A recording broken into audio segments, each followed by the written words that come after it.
The hard part for women is when their man interferes with something that God has prepared for a lifetime.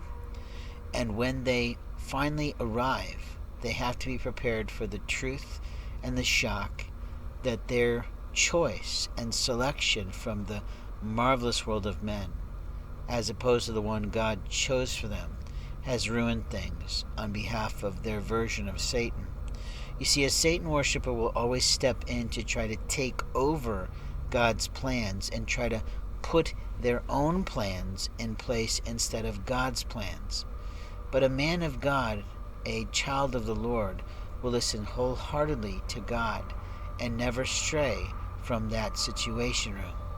The problem is that some women take so long to learn who God is, what He can do, how fine His plans can be, that they sit there thinking they're in bliss when all they've been doing is been listening to perversity on a CD. Many people are using backward masking today across America in stores to encourage people to buy more during the holidays. I know that in my family history of origin, I always had a sibling that was always trying to outdo everything. But maybe she just loved Christmas, or maybe she just loved Kwanzaa, or maybe she just loved Hanukkah, who could say. But the truth is, time together was always more important in those days, when we used to gather together as a true family before all the animosity, all the jealousy, all the stupidity of play came about. While my parents were still quite robust and stout, we had fun times. We often had to wait for my brother and his clan because they had a few things to do on their own, and they were never early risers and never good shakers and movers, but they'd eventually arrive.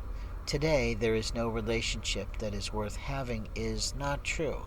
But what God plans for you is what God plans for you. And when a man steps in between the Lord's house and heaven on earth, he is always, always destined to fail. It may take him years to fail before his alleged spouse. But what we know is that the police officers of America destroyed Jesus' house. And they do that every year by encouraging Catholics to lie, steal, and cheat the Lord's house out of the Lord's plans every year.